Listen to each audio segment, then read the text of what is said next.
الله أكبر الله أكبر أشهد أن لا إله إلا الله أشهد أن محمدًا رسول الله حي على الصلاة حي على الفلاح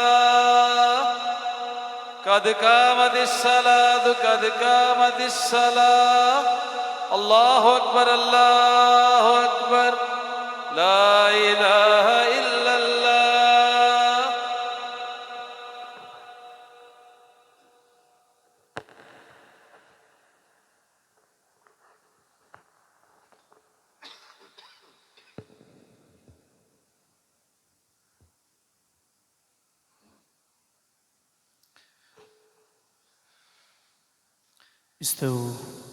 استووا واعتدلوا أقيموا صفوفكم فإن تسوية الصفوف من تمام الصلاة.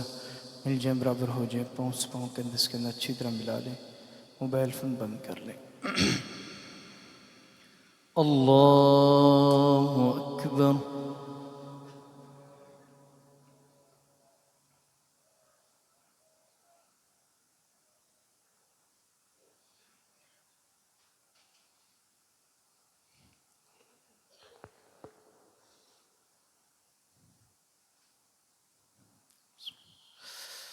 الحمد لله رب العالمين الرحمن الرحيم مالك يوم الدين إياك نعبد وإياك نستعين اهدنا الصراط المستقيم صراط الذين أنعمت عليهم غير المغضوب عليهم ولا الضالين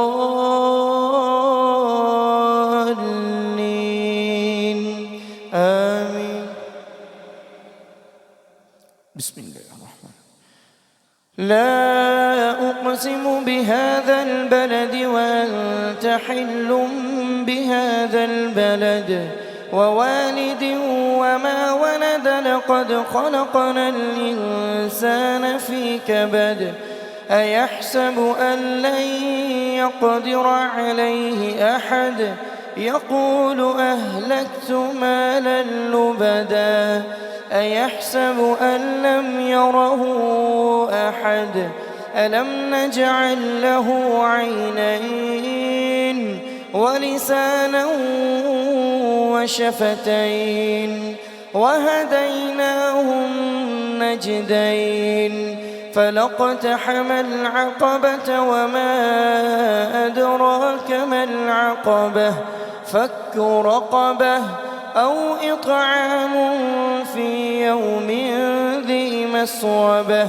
يتيما ذا مقربة أو مسكينا ذا متربة ثم كان من الذين آمنوا وتواصوا بالصبر وتواصوا بالمرحمة أولئك أصحاب الميمنة والذين كفروا بآياتنا هم أصحاب المشأمة عليهم نار مؤصدة.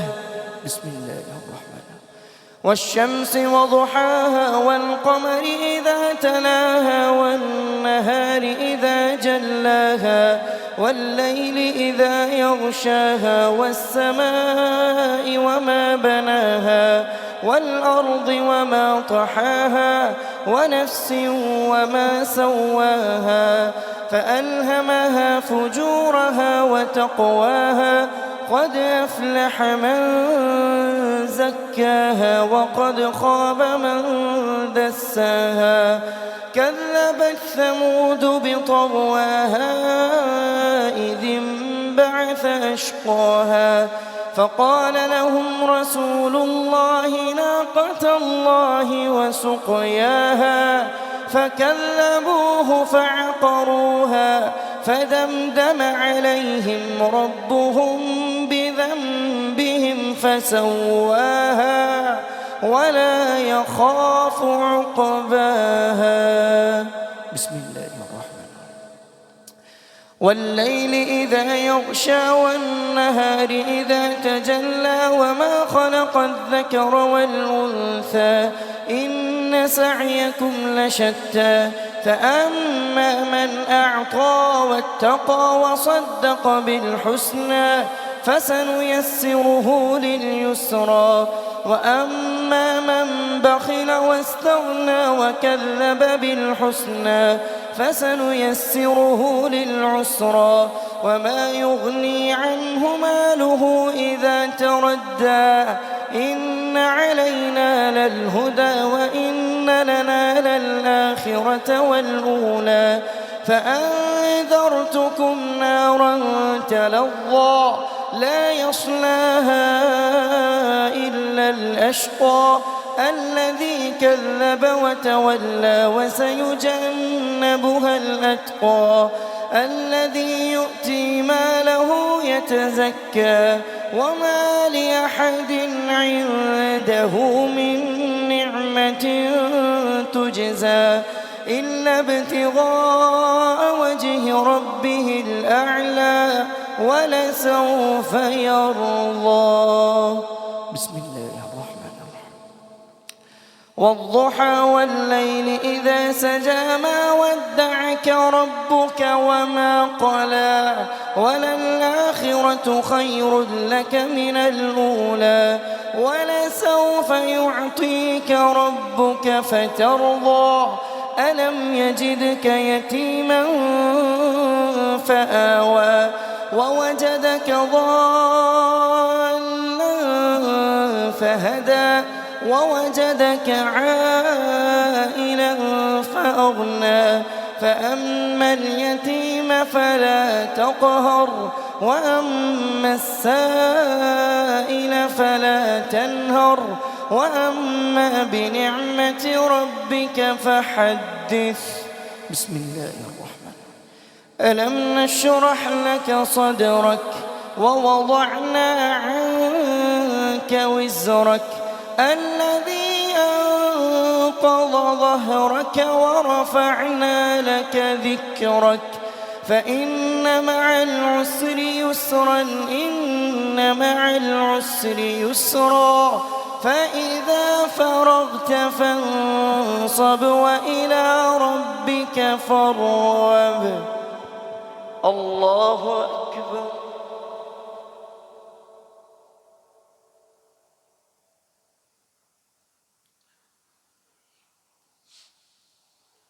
سمع الله لمن حمده. الله أكبر.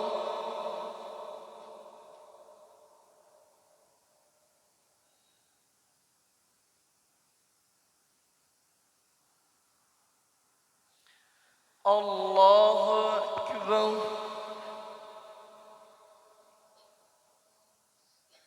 الله أكبر.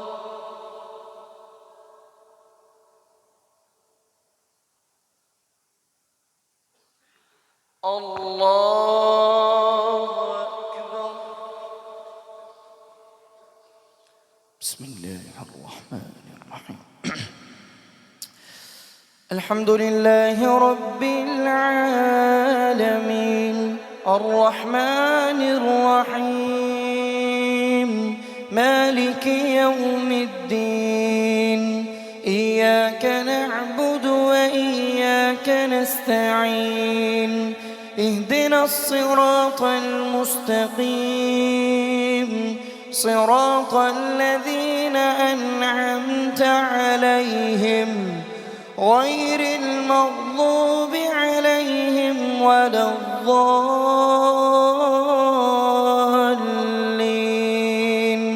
آمين. والتين والزيتون وطور سينين وهذا البلد الأمين لقد خلقنا الإنسان في أحسن تقويم ثم رددناه أسفل سافلين إلا الصالحات فلهم أجر غير ممنون فما يكذبك بعد بالدين أليس الله بأحكم الحاكمين الله أكبر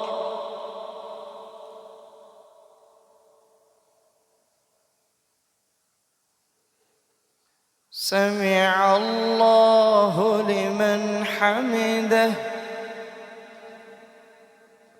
الله أكبر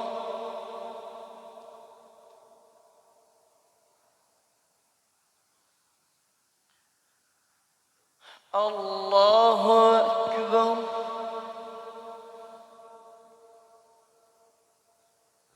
الله أكبر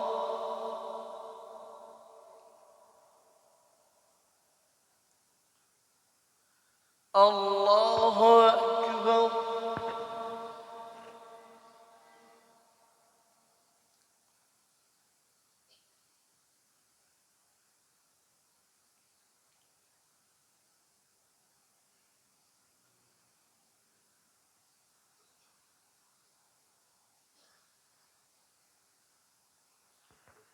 الله أكبر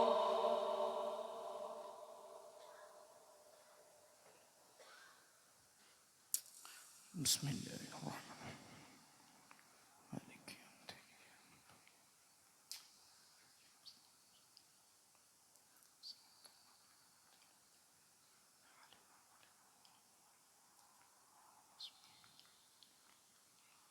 الله أكبر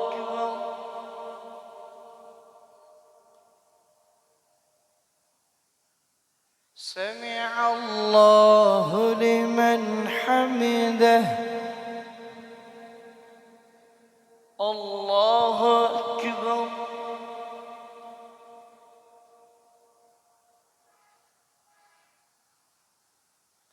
الله أكبر الله أكبر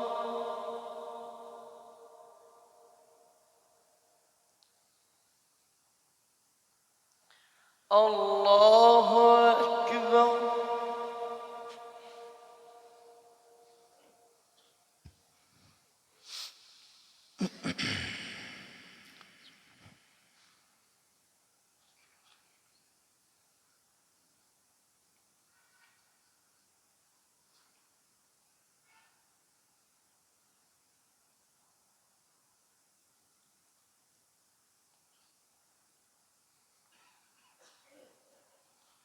الله أكبر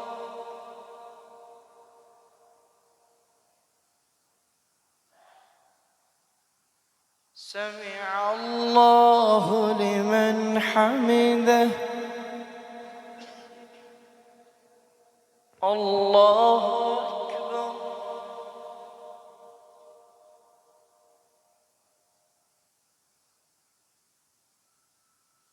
الله أكبر الله أكبر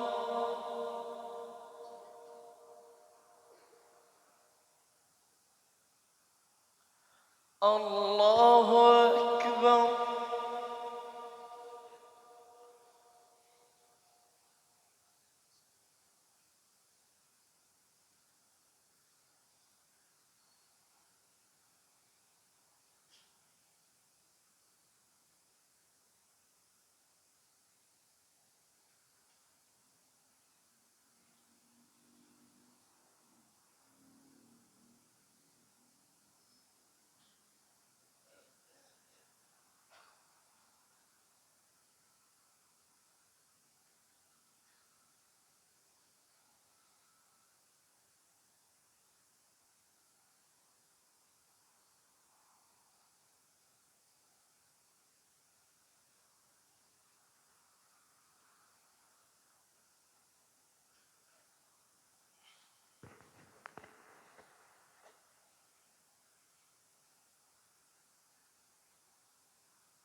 السلام عليكم ورحمة الله.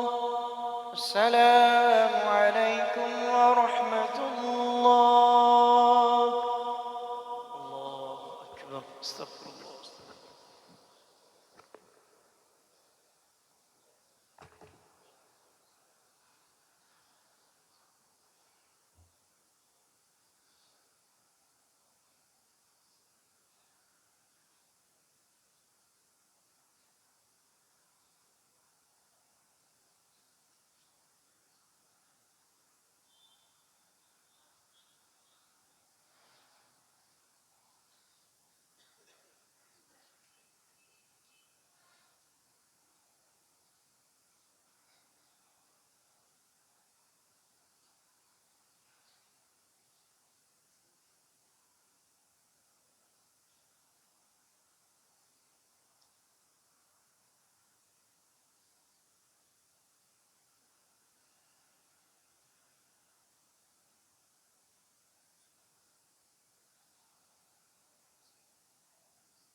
सफ़ें दुरुस्त कर लें।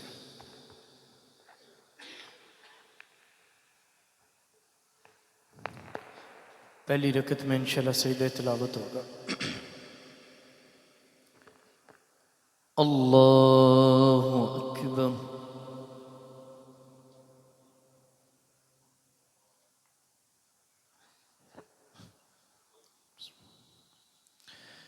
الحمد لله رب العالمين الرحمن الرحيم مالك يوم الدين إياك نعبد وإياك نستعين اهدنا الصراط المستقيم صراط الذين أنعمت عليهم غير المغضوب عليهم ولا الضالين آمين. بسم الله. اقرأ باسم ربك الذي خلق خلق الإنسان من علق اقرأ وربك الأكرم الذي علم بالقلم علم الإنسان ما لم يعلم كلا إن الإنسان ليطغى أن رآه استغنى إن إلى ربك الرجعى أرأيت الذي ينهى عبدا إذا صلى أرأيت إن كان على الهدى أو أمر بالتقوى أرأيت إن كذب وتولى ألم يعلم بأن الله يرى كلا لئن لم ينته لنسفعا بالناصية ناصية كاذبة خاطئة فليدع ناديه سندع الزبانية كلا لا تطعه واسجد واقترب. الله أكبر. سجد وجهه الذي خلق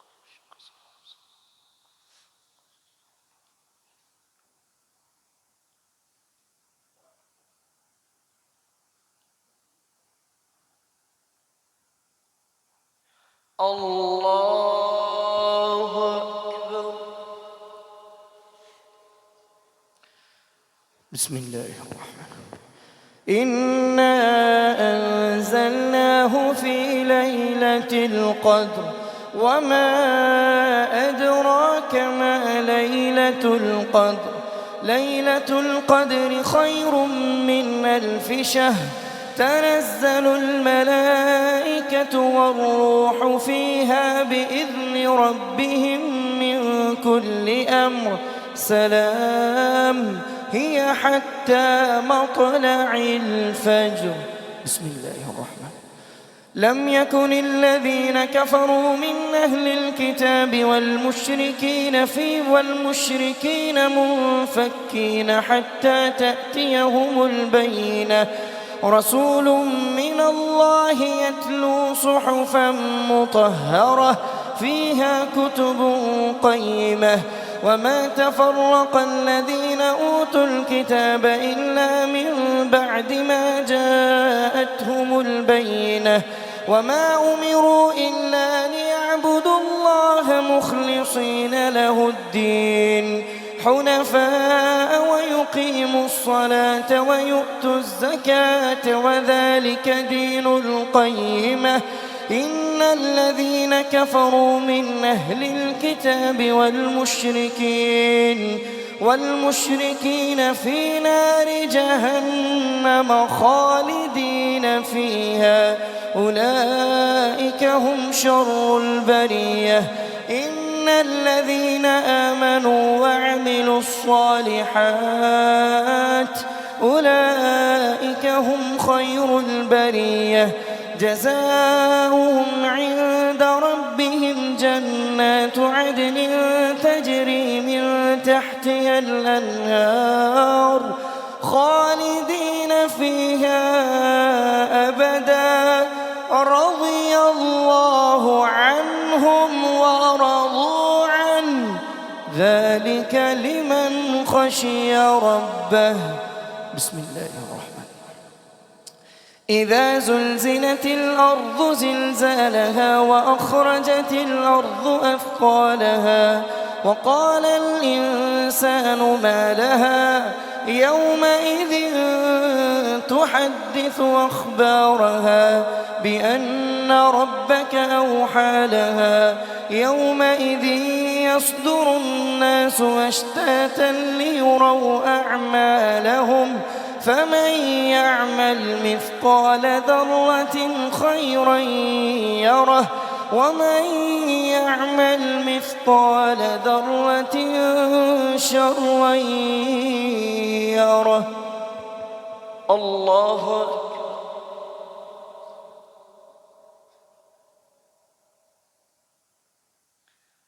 سمع الله لمن حمده. الله أكبر.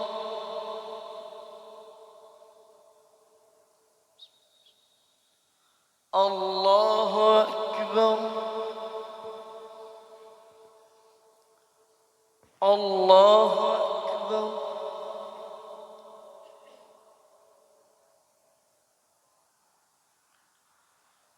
الله أكبر. بسم الله الرحمن.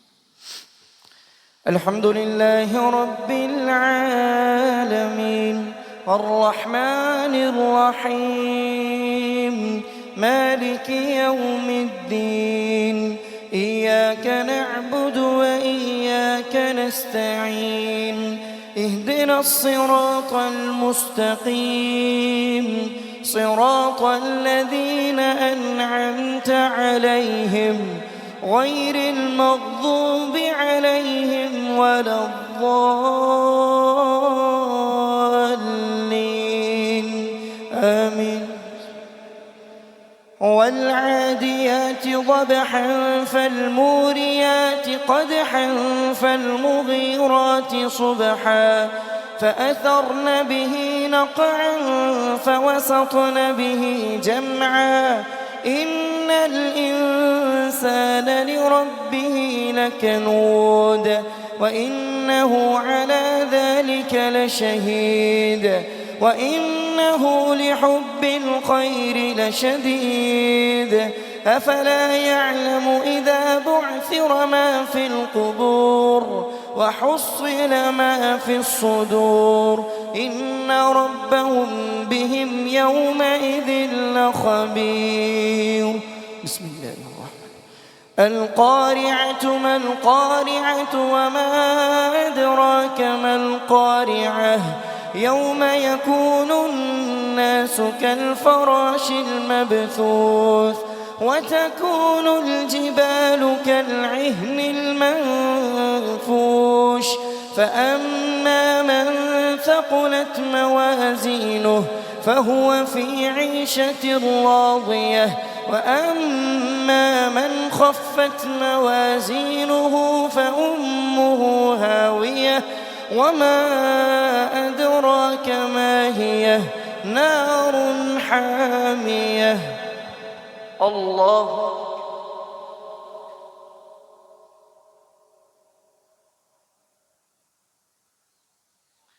سمع الله لمن حمده. الله أكبر.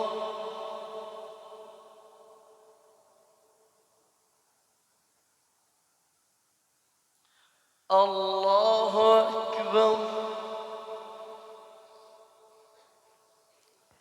الله أكبر.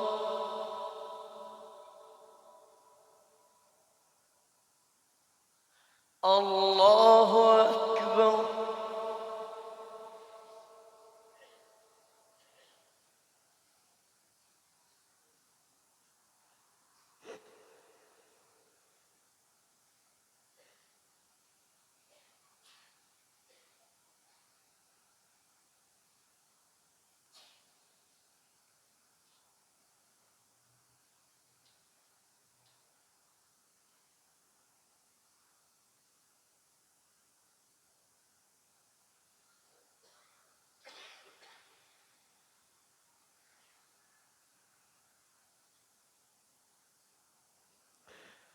السلام عليكم ورحمة الله.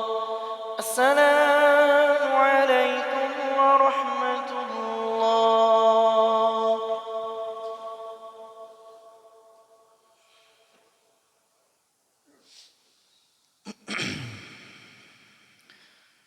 الله أكبر.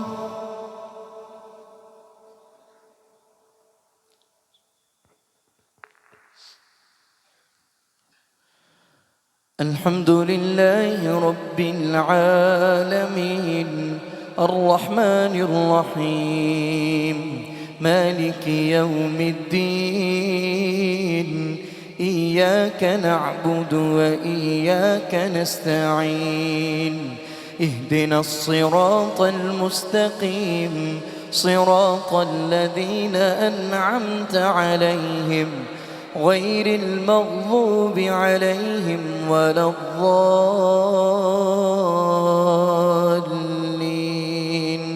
آمين. ألهاكم التكاثر حتى زرتم المقابر كلا سوف تعلمون ثم كلا سوف تعلمون كلا لو تعلمون علم اليقين لترون الجحيم ثم لترونها عين اليقين ثم لتسألن يومئذ عن النعيم. بسم الله الرحمن الرحيم.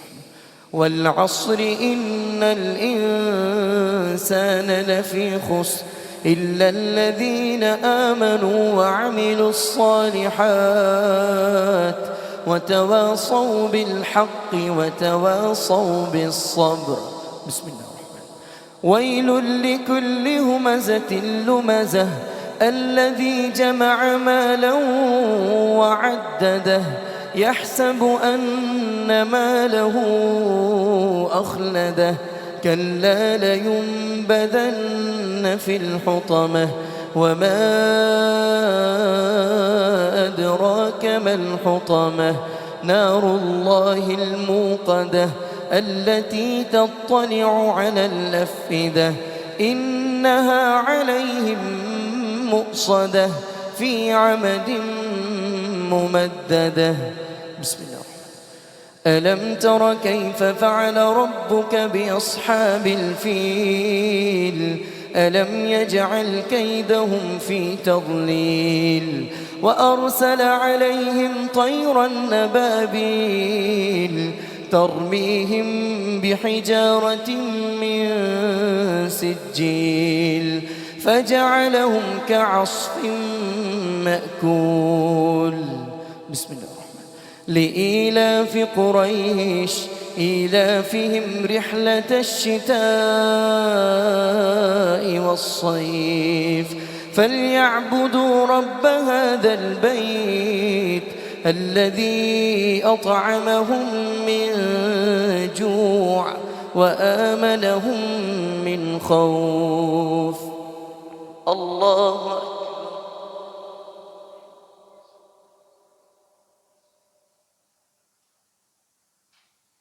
سمع الله لمن حمده. الله أكبر.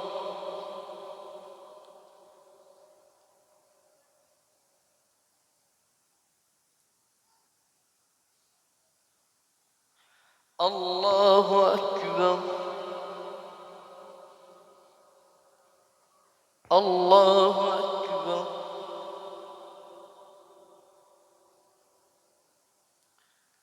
الله أكبر. بسم الله. الحمد لله رب العالمين الرحمن الرحيم مالك يوم الدين إياك نعبد وإياك نستعين اهدنا الصراط المستقيم صراط الذين أنعمت عليهم غير المغضوب عليهم ولا الضالين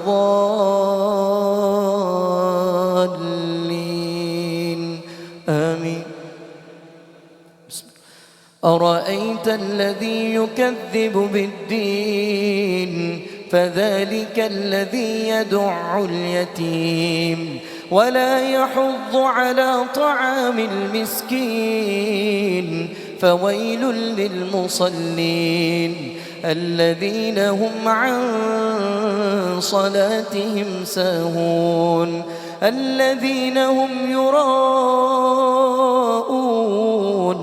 ويمنعون الماعون. بسم الله الرحمن الرحيم. إنا أعطيناك الكوثر فصل لربك وانحر إن شانئك هو الأبتر. بسم الله الرحمن الرحيم. قل يا أيها الكافرون لا أعبد ما تعبدون ولا أنتم عابدون ما أعبد ولا أنا عابد ما عبدتم ولا أنتم عابدون ما أعبد لكم دينكم ولي دين. بسم الله الرحمن الرحيم. إذا جاء نصر الله والفتح ورأيت الناس يدخلون في دين الله أفواجا فسبح بحمد ربك واستغفر إنه كان توابا. الله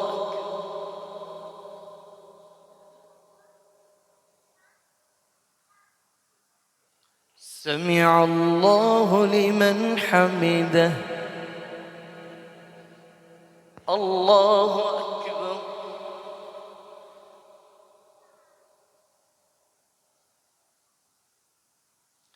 الله أكبر. الله أكبر.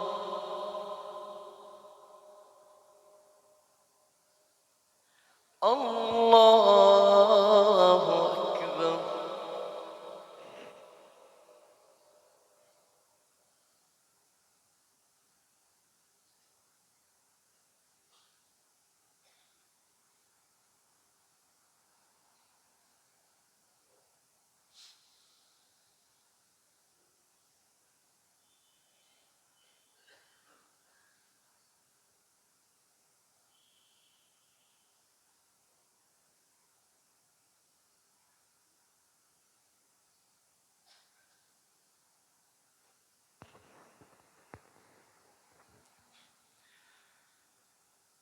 السلام عليكم ورحمة الله.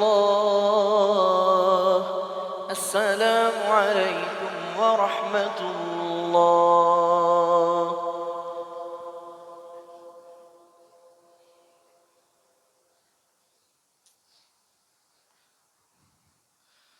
الله أكبر.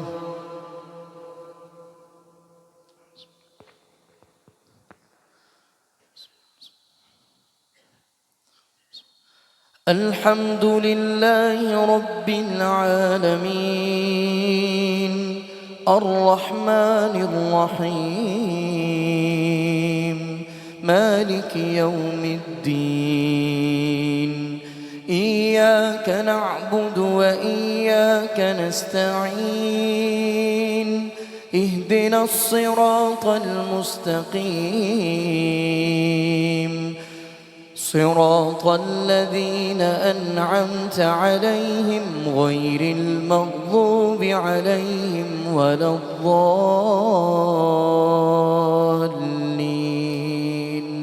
آمين. تبت يدا أبي لهب وتب ما أغنى عنه ماله وما كسب سيصلى نارا ذات لهب وامرأته حمالة الحطب في جيدها حبل من مسد. الله أكبر.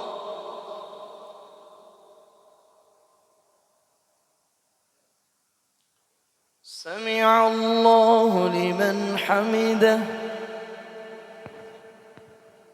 الله أكبر.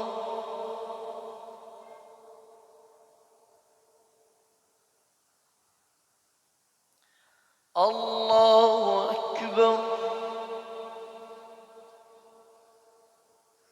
الله أكبر.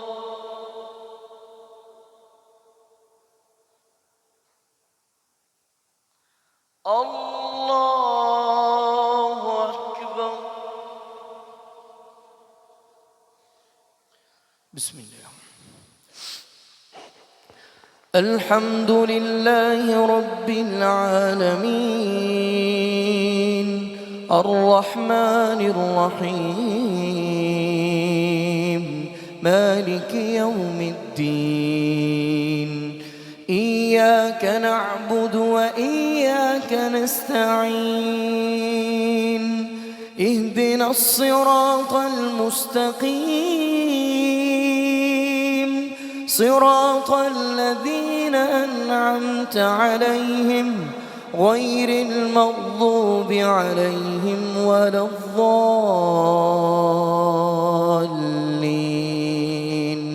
آمين.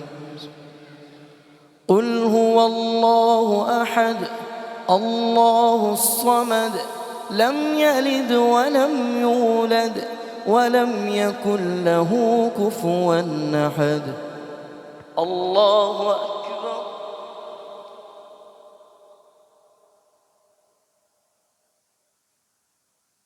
سمع الله لمن حمده. الله أكبر.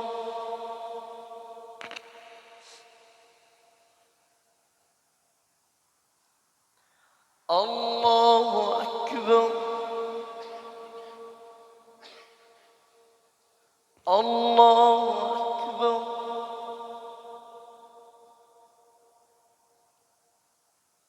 الله أكبر.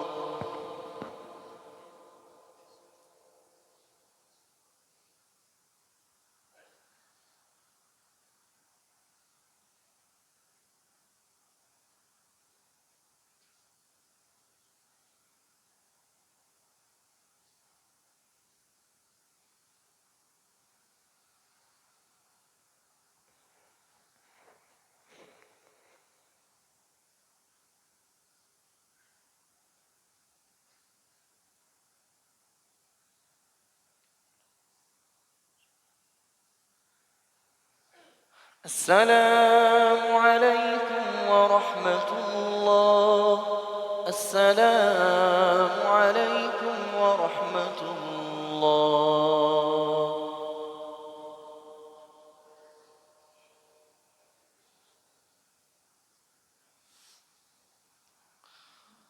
الله أكبر.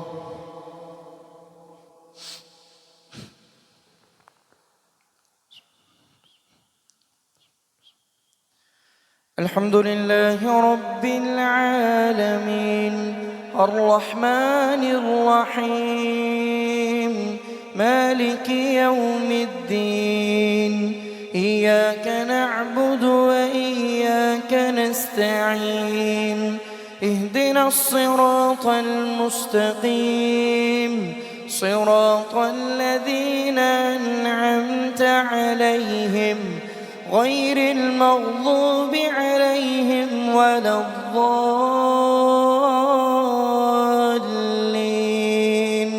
آمين.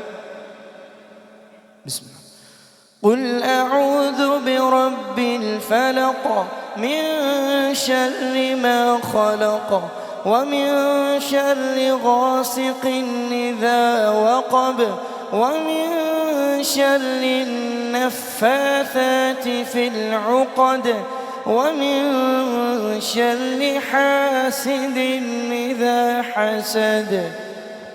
الله.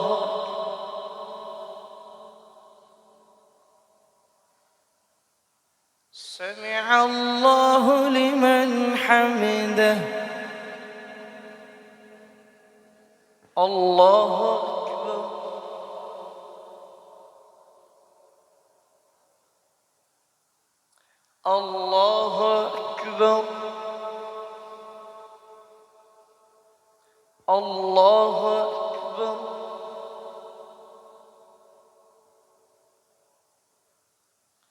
الله أكبر.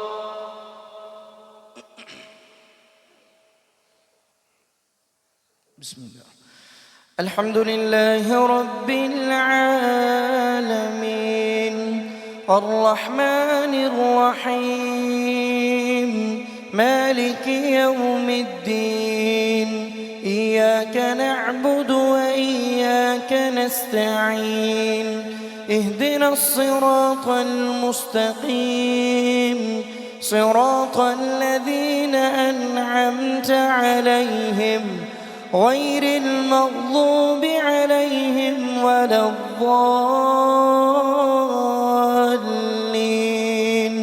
آمين.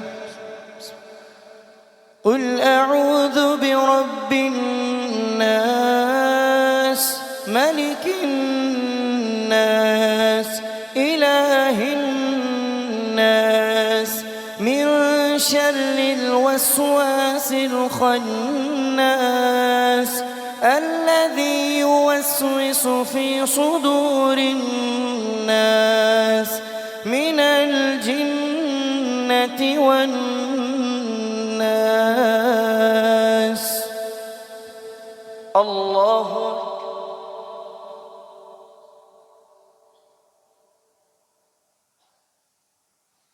سمع الله لمن حمده. الله أكبر.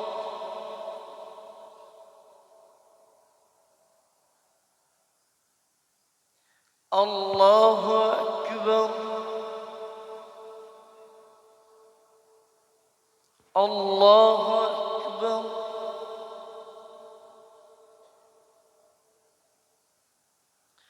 الله أكبر.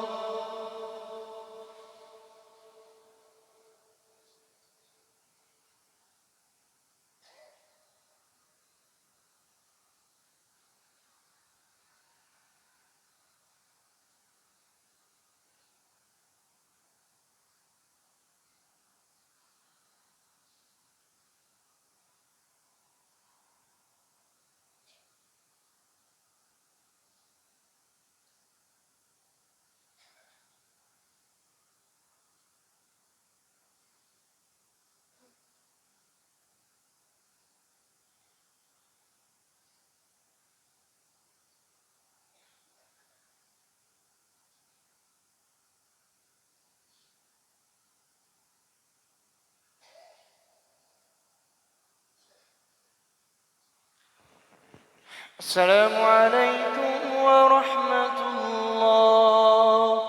السلام عليكم ورحمة الله.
بسم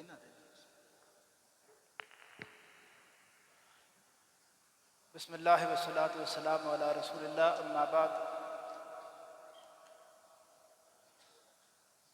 اللہ تعالیٰ کا بے حد و حساب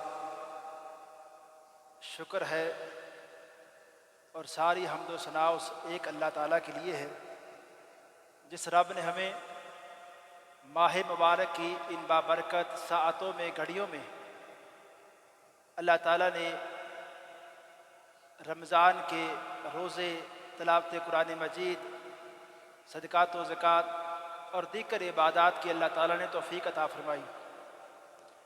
اللہ تعالیٰ سے کسی بھی عبادت کے بعد ایک مومن کا رویہ یہ ہوتا ہے کہ وہ ہر بڑی سے بڑی عبادت کرنے کے بعد اللہ تعالیٰ کے سامنے اور زیادہ عاجز اور انکسار ہوتا جاتا ہے۔ اور سیدنا عبداللہ بن مسعود رضی اللہ تعالیٰ عنہ بڑے معروف صحابی ہیں، وہ ایک بڑی پیاری بات مومنین کے حوالے سے یہ کہتے ہیں کہ جب لوگ جنت میں جائیں گے، اس ٹائم جنت میں جانے کے بعد بھی یہ حسرت کریں گے کہ کاش فلاں نیکی کا موقع میرے پاس تھا، وہ میں کر لیتا تو اللہ تعالیٰ کی رضامندی کے اور اعزاز اور اکرامات سے میں نوازا جاتا۔ تو اللہ تعالیٰ کا یہ لاکھ لاکھ شکر ہے کہ اس مالک نے ہمیں ماہ مبارک میں نماز تراویح میں جو قرآن ہم سن رہے تھے، اور حضرت قاری صاحب جو قرآن کی تلاوت بڑے ہی اچھے انداز میں اور بڑے ہی ایسے دلوں میں اتر جانے والے انداز میں ہمیں قرآن کی تلاوت سنا رہے تھے، اللہ تعالیٰ ان کا قرآن مجید کی تلاوت کو احسن سے احسن انداز میں سنانا اور ہمارا سننا اللہ تعالیٰ اسے قبول فرما لے۔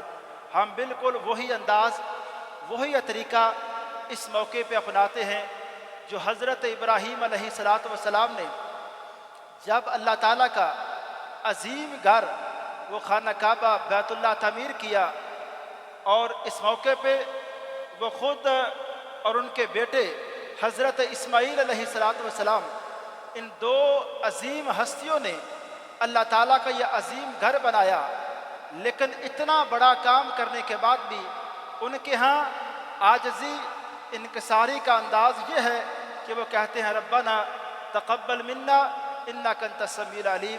اللہ یہ بڑے سے بڑا کام، تیرا گھر جو ہم نے بنایا ہے، اللہ یہ ساری کی ساری توفیق تیری تھی، یہ تیری طرف سے اللہ تعالیٰ ہمیں یہ قوت ملی، یہ عنایت ملی، اب یہ کام اگر ہم سے لیا ہے تو اسے اپنی بارگاہ میں قبول بھی فرمائے۔ ہم رمضان کی جو بھی عبادات اللہ تعالیٰ نے جو ہمیں توفیق دی ہے، ہم باقی جو دن، جو لمحات رمضان کے رہ گئے ہیں، ان میں ہم بھرپور اللہ تعالیٰ سے یہ دعا کریں کہ اللہ تعالیٰ ہماری یہ عبادات، یہ مبارک مہینے کے لمحات جیسے بھی ہم نے گزارے ہیں وہ اللہ تعالیٰ قبول فرمائے، اور جو کمی کوتاہی ہے اللہ تعالیٰ اسے درگزر فرمائے۔ میں اس موقع پہ جامعہ علوم عصریہ کے رئیس محتمم حافظ عبدالحمید عامر صاحب جو میرے محسن اور مربی ہیں، میں ان سے گزارش کرتا ہوں، حضرت حافظ صاحب کی طبیعت کچھ ناساز تھی تو میں نے گزارش کی کہ آپ صرف تشریف لائیں اس موقع پہ، اور چند نصیحتیں، چند ایسے کلمات ہمارے قاری صاحب کی حوصلہ افزائی کے لیے، اور کچھ ایسی نصیحتیں اس موقع پہ ہمیں ضرور فرمائیں، تو میں حضرت حافظ صاحب سے گزارش کرتا ہوں۔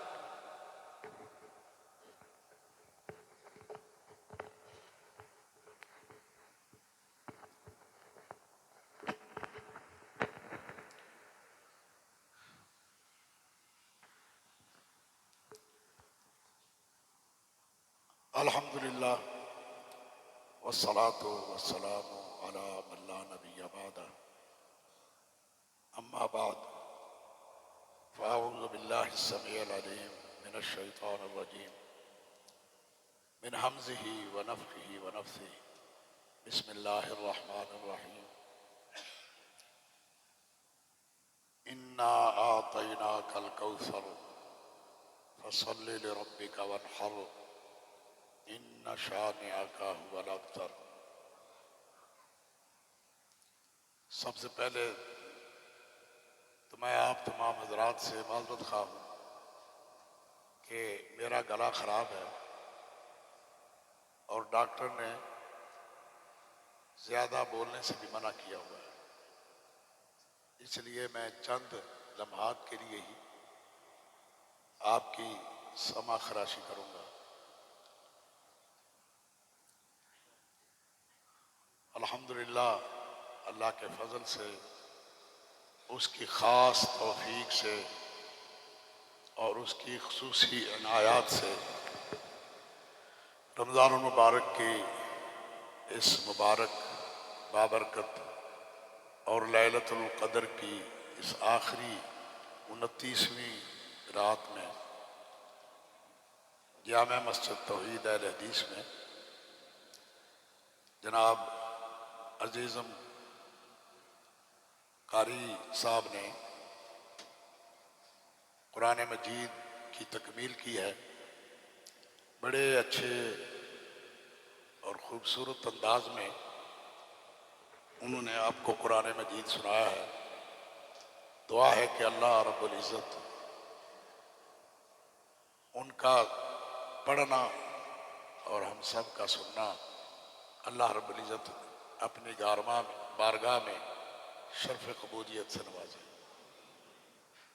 میں آپ سب کو دل کی گہرائیوں سے مبارکباد پیش کرتا ہوں اور آپ تمام کے لیے بھی دعا گو ہوں کہ اللہ رب العزت نے جس طرح آپ کو بڑے ذوق شوق کے ساتھ، بڑے انہماک کے ساتھ، دلچسپی کے ساتھ قرآن مجید سننے کی توفیق عطا فرمائی، اللہ رب العزت ہمیں قرآن مجید کو با ترجمہ اور تفسیر پڑھنے، سمجھنے اور اس پر عمل کرنے کی توفیق بھی عطا فرمائے۔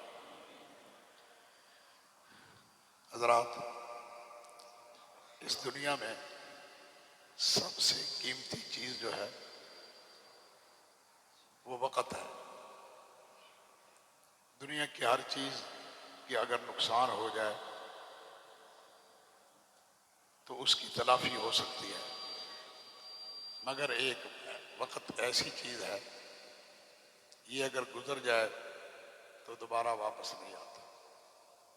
اللہ رب العزت نے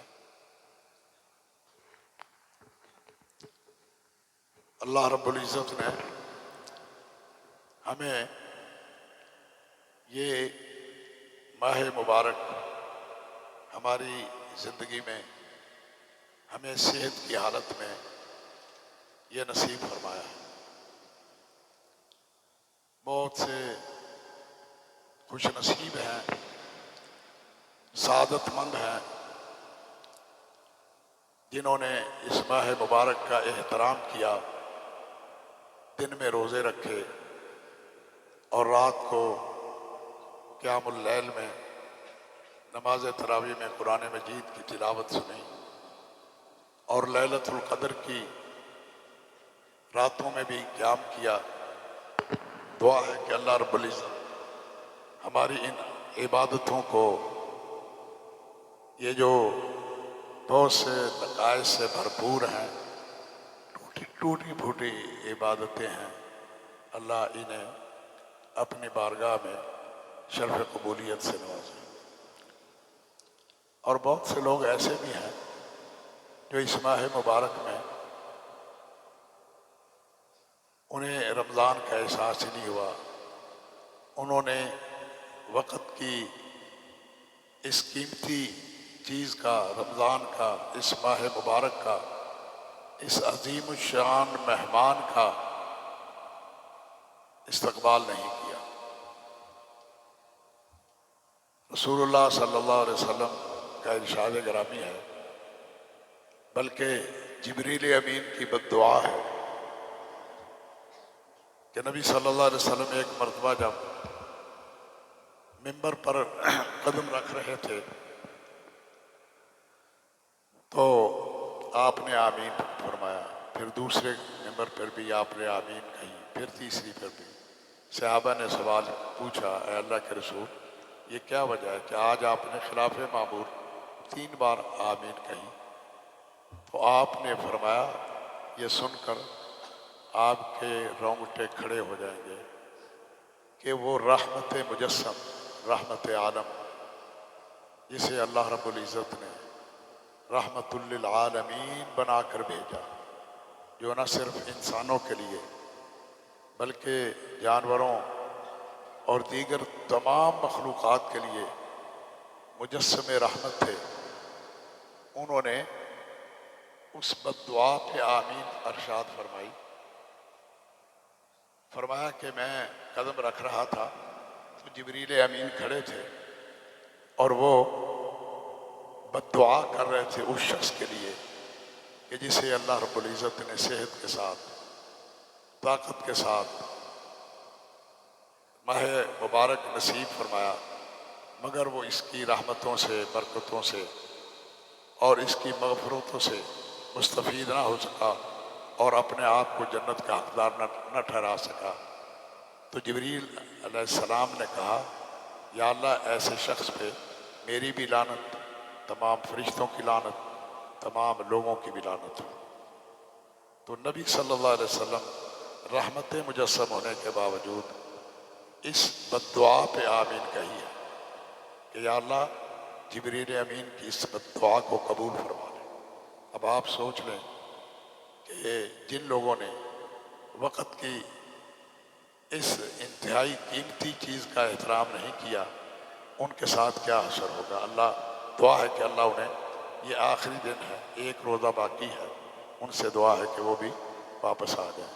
नबी सल्लल्लाहु अलैहि वसल्लम का इरशाद गिरामी है, इग़्तनिम खमसन क़ब्ल खमसिन, पाँच चीज़ों से पहले गनीमत जान लो। उनमें से एक ये है कि जवानी को गनीमत जान लो बुढ़ापे से पहले। दूसरी फरमाया कि सेहत और तंदुरुस्ती को गनीमत जान लो बीमारी से पहले। हालत मालदारी को, दौलतमंदी को गनीमत जान लो फ़क्र और तंगदस्ती से पहले। फुर्सत के औकात को गनीमत जान लो मशगूलियत का वक्त आने से पहले। और आखिरी चीज़ अरशाद फरमाई कि ज़िंदगी को गनीमत जान लो मौत से पहले। इस वक्त अल्लाह ने हमें ज़िंदगी दी है, सेहत दी है, जवानी दी है, हमें इसको गनीमत जानते हुए जितने भी नेकी के काम हैं उन्हें सरंजाम देना चाहिए, वगरना जब मौत का बुलावा आ जाएगा तो फिर हमारे पल्ले कुछ नहीं होगा, फिर वापसी के दरवाजे बंद हो चुके होंगे। क्योंकि अल्लाह रब्बुल इज़्ज़त ने एक मरतबा नहीं, कुरान मजीद में कई मरतबा ऐसे लोगों का जिक्र किया है जो ये कहेंगे जब इज़ा जा अजलुहुम, जब उन्हें मौत का फरिश्ता मौत लेने के लिए, उसकी रूह निकालने के लिए आता है, आएगा, तो वो कहेगा कि लौला खरतनी इला अजलिन करीब, काश के या अल्लाह तू मुझे थोड़ी सी मोहलत दे दे, थोड़ी सी या अल्लाह मोहलत दे दे। तो अल्लाह पूछते हैं कि तू करेगा क्या उसमें, ये थोड़ी सी मोहलत दी तो क्या करेगा। वो कहेगा फ़अस्सद्दक़ व अकुम मिनस सालिहीन, फिर मैं जल्दी उसमें सदका खैरात कर लूँगा, ज़कातें अदा कर लूँगा, गरीबों का ख्याल कर लूँगा, यतीमों और मिस्कीनों के सर पे हाथ रखूँगा, बेवाओं की खिदमत करूँगा।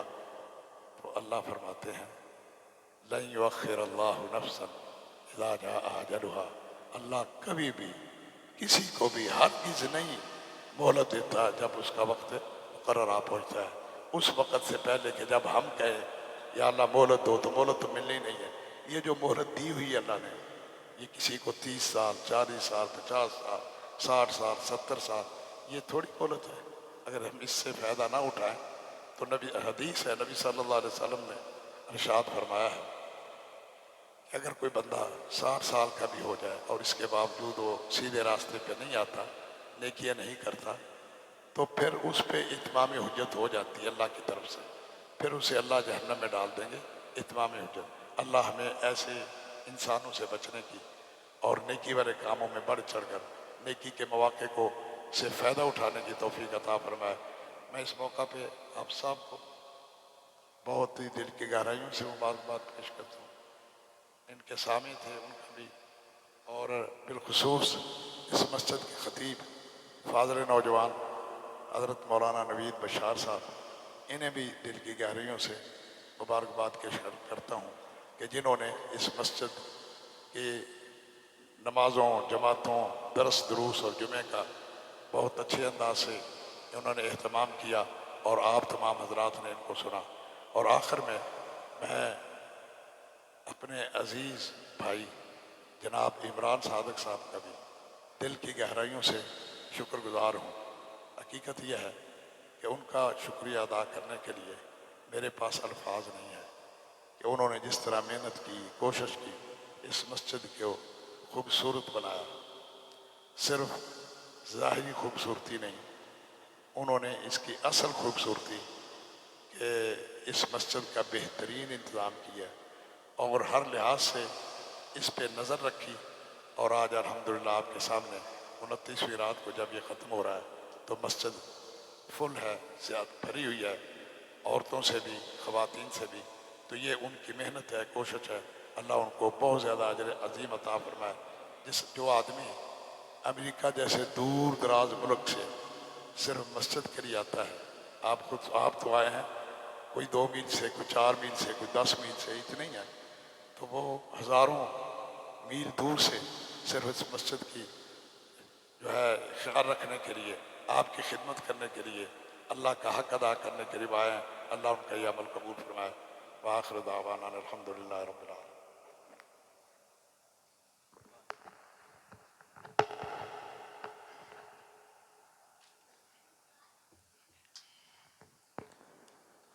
ابھی بڑے اختصار کے ساتھ، کیونکہ آج قیام کی رات ہے، صرف 10 سے 12 منٹ تقریباً اس سے جو ہماری بقیہ تقریب ہے، اس 10-12 منٹ میں انشاءاللہ ہم اس کو مکمل کریں گے۔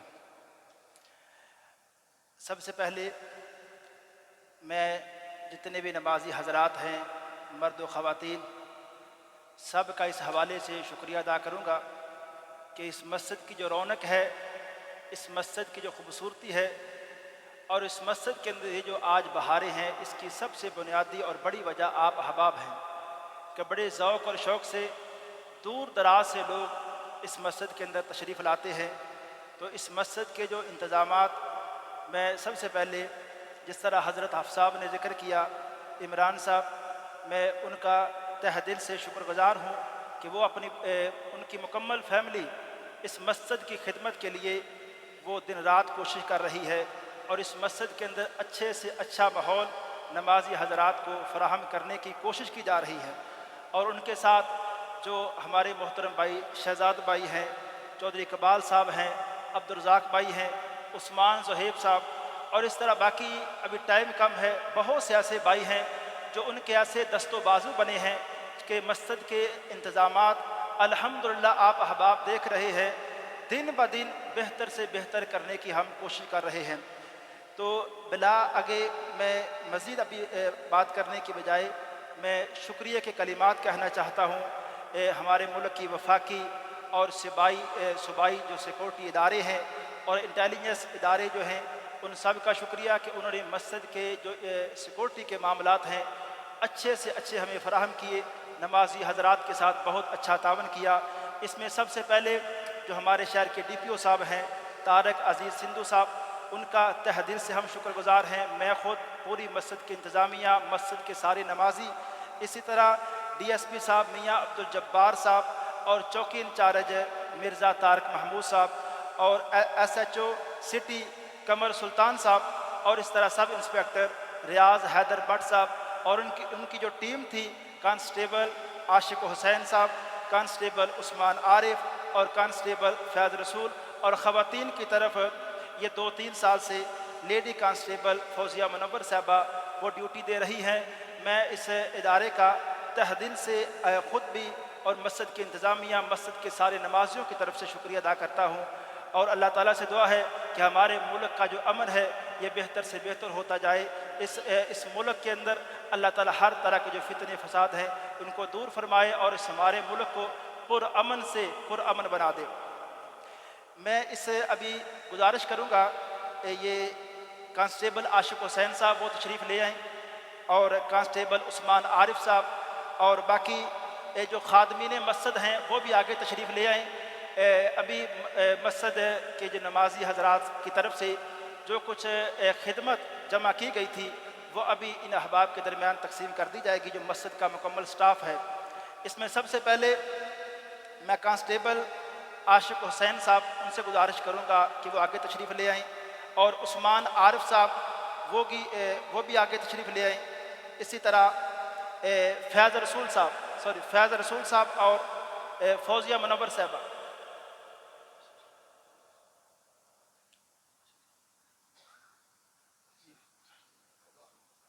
فیض رسول صاحب، عثمان عارف صاحب،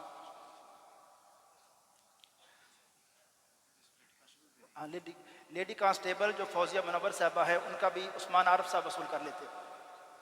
ابھی خادمین مسجد جو ہیں، جو ہماری مسجد کی صفائی ستھرائی اس کام کو بہت اچھے سے سر انجام دیتے ہیں، وہ خادمین مسجد وہ بھی آگے تشریف لے آئیں۔ ضمیر حسین، حافظ ابوبکر اور ضیاء الرحمان بھائی جو اس مسجد کی جو انتظامات کو دیکھتے ہیں عمران صاحب کے بعد۔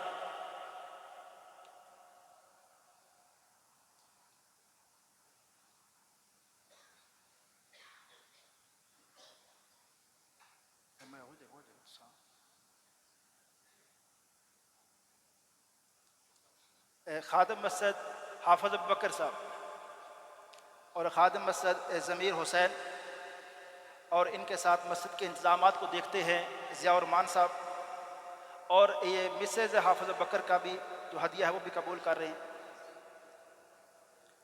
مسجد یہ جو نماز تراویح میں جو سامع تھے حافظ اسد اللہ صاحب،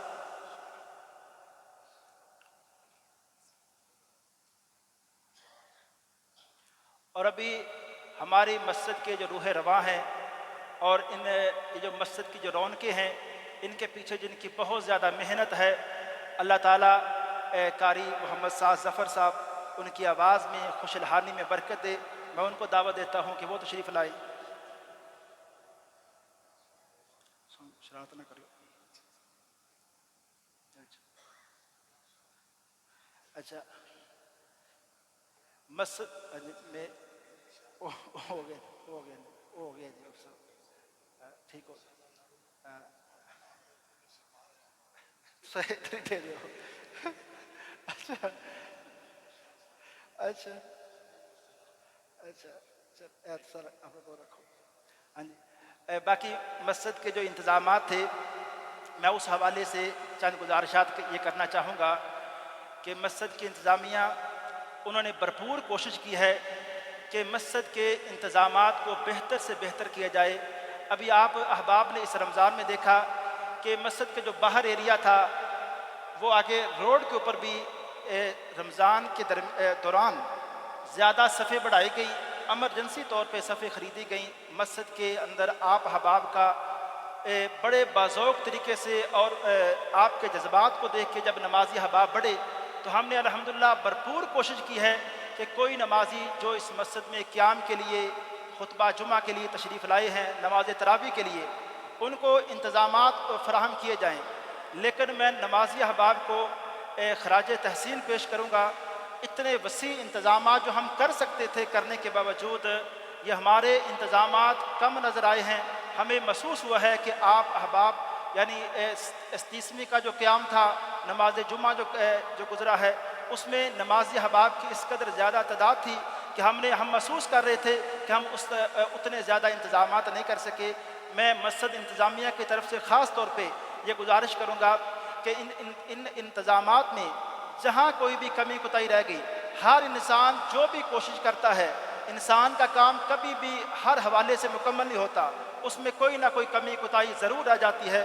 تو میں جتنے بھی احباب مسجد کا جو سٹاف ذمہ داری ڈیوٹی سر انجام دے رہا تھا، مسجد کے سٹاف میں سے کسی ایک کے طرف سے کوئی ایک لفظ بھی ایسا نکلا جس سے میرے نمازی بھائی، میری ماؤں بہنیں، مرد حضرات، کسی کو بھی مسجد کے سٹاف کے کسی ایک لفظ سے بھی ان کا کوئی دل دکھا ہو، میں خود بھی مسجد کی انتظامیہ سے میں معذرت کرتا ہوں۔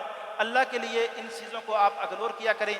اور یہ جو مسجد کا ماحول، ہم الحمدللہ مسجد کی انتظامیہ آپ کی ایک مشورہ جو اس مسجد کے انتظامات کو بہتر سے بہتر کرنے کے لیے آپ مشورے دیتے ہیں، ایک مشورہ بھی آ جائے ہم اس پہ مشورہ کرتے ہیں، مشورے کے بعد پھر جو مفید مشورے ہوتے ہیں ہم کوشش کرتے ہیں ان پر عمل کر کے مسجد کے اس انتظامات کو بہتر سے بہتر کیا جائے۔ اور میں اس موقع پہ جو قیام اللیل کی جو راتیں تھیں اس میں جو احباب تعاون کرتے رہے، جو نمازی احباب ان کے لیے کچھ کھانے کا انتظامات کرتے رہے، میں ان سب کا بھی شکریہ ادا کرتا ہوں۔ مسجد کے حوالے سے کسی کا کوئی بھی تعاون، مالی تعاون ہو یا جو بندہ صرف نماز کے لیے تشریف لاتا رہا، وہ بھی مسجد کی رونق کے اندر اس کا بھی تعاون اپنی جگہ ضرور تھا، تو میں سب کا تہ دل سے شکریہ ادا کرتا ہوں، میں اپنی طرف سے، مسجد کی انتظامیہ کی طرف سے۔ اور آخر میں حضرت حافظ صاحب سے گزارش کروں گا کہ وہ دعا کے لیے، کیونکہ یہ جو وقت ہے ختم قرآن کا، اس بارے میں صحابہ اکرام سے ایک بات چلی آ رہی ہے کہ عند کل ختم القرآن دعوت مستجابہ، کہ جب بھی ختم قرآن کی کوئی مجلس ہوتی ہے، کسی گھر کے اندر ختم قرآن ہو، کوئی بھی جب قرآن کی تلاوت کرتے کرتے ایک بندہ ختم کر دے، یا درس کے اندر ایک بندہ قرآن کو ختم کر دے، یا نماز تراویح کے اندر یہ قرآن ختم ہو، تو صحابہ اکرام سے یہ بات چلی آ رہی ہے، وہ ایک مجلس کے اندر لوگوں کو جمع کر کے اس موقع پہ دعا کرتے تھے۔ اور حضرت عبداللہ بن مسعود کی یہ بات ہے کہ ہر ختم قرآن کی جو مجلس کے آخر میں جو ایک اجتماع ہوتا ہے، اس موقع پہ جو دعا ہوتی ہے وہ دعائے مستجابہ، وہ ایسی دعا ہوتی ہے جسے اللہ تعالیٰ قبول فرماتے ہیں۔ تو حضرت حافظ صاحب سے میں گزارش کروں گا کہ وہ دعا فرمائیں۔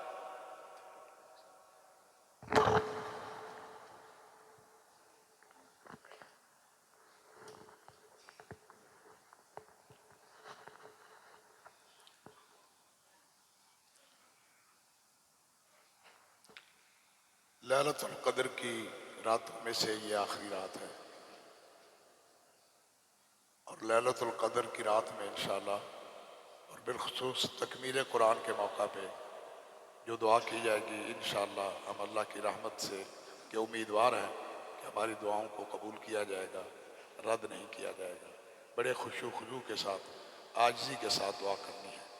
الحمدللہ رب العالمین، والصلاة والسلام على اشرف الانبیاء والمرسلین، اللہم صل علی محمد وعلى آل محمد كما صلیت علی ابراہیم وعلى آل ابراہیم انک حمید مجید، اللہم بارک علی محمد وعلى آل محمد كما بارکت علی ابراہیم وعلى آل ابراہیم انک حمید مجید۔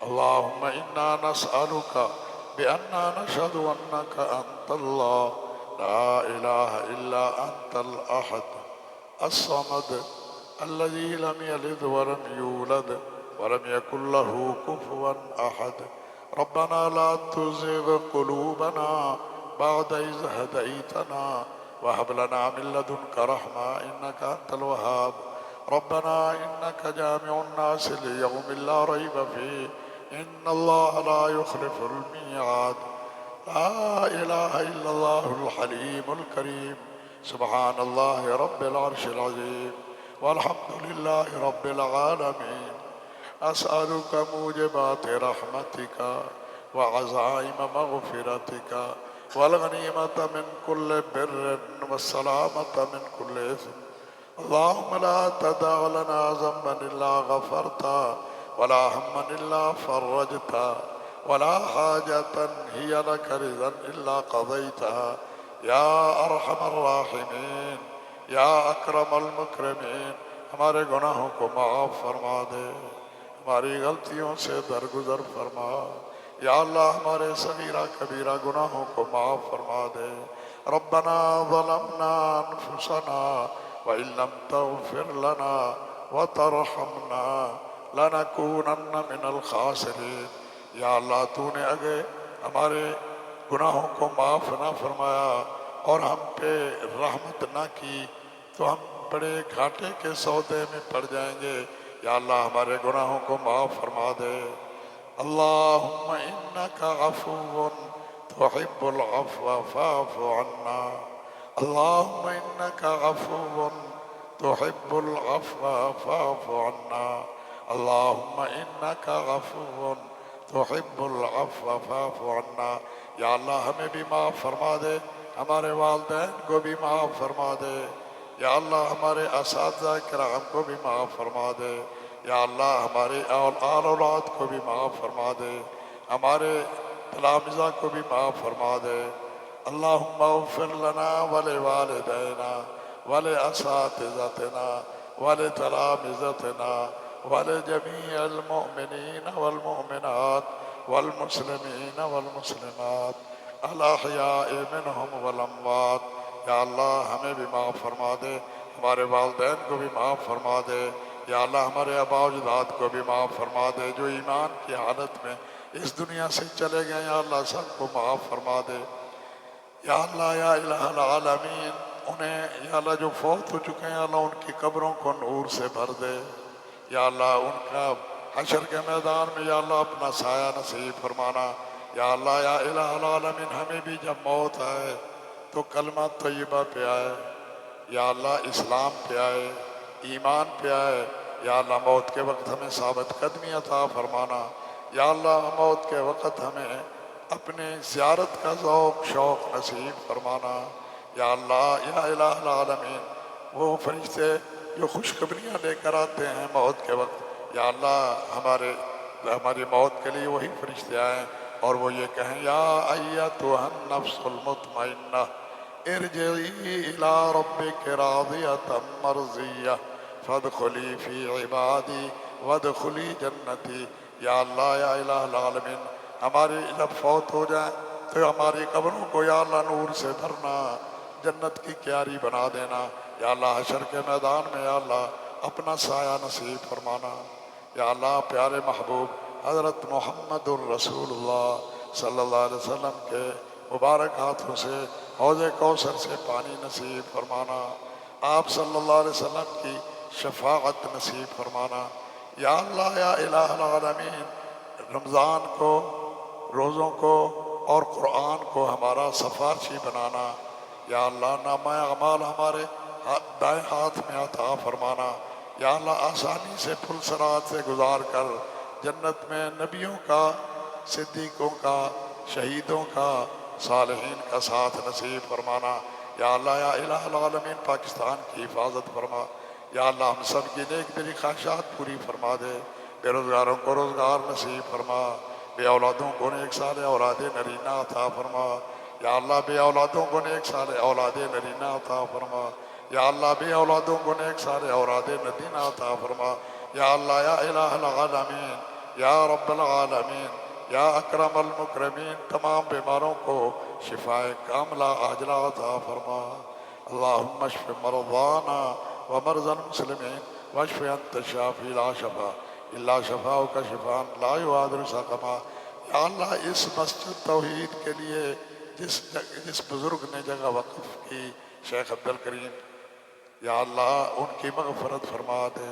یا اللہ ان کے بعد اس مسجد کو بنانے والے جن احباب نے اندرون ملک یا بیرون ملک تعاون کیا، یا اللہ ان کے لیے یہ مسجد صدقہ جاریہ بنا دے۔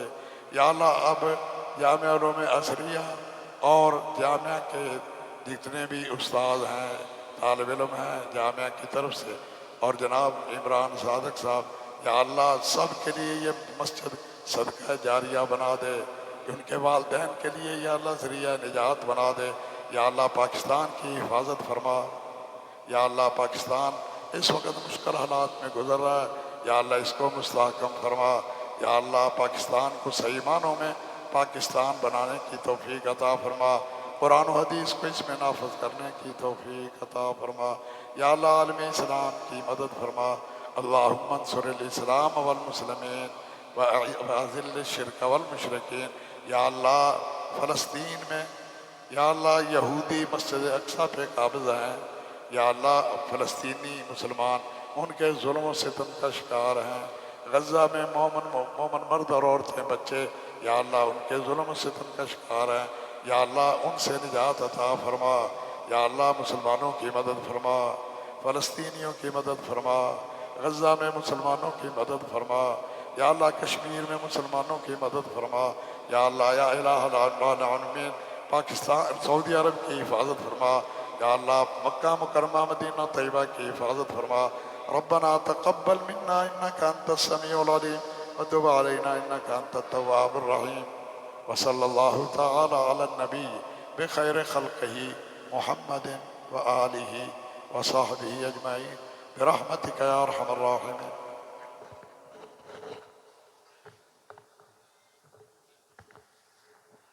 احباب بیٹھے رہیں.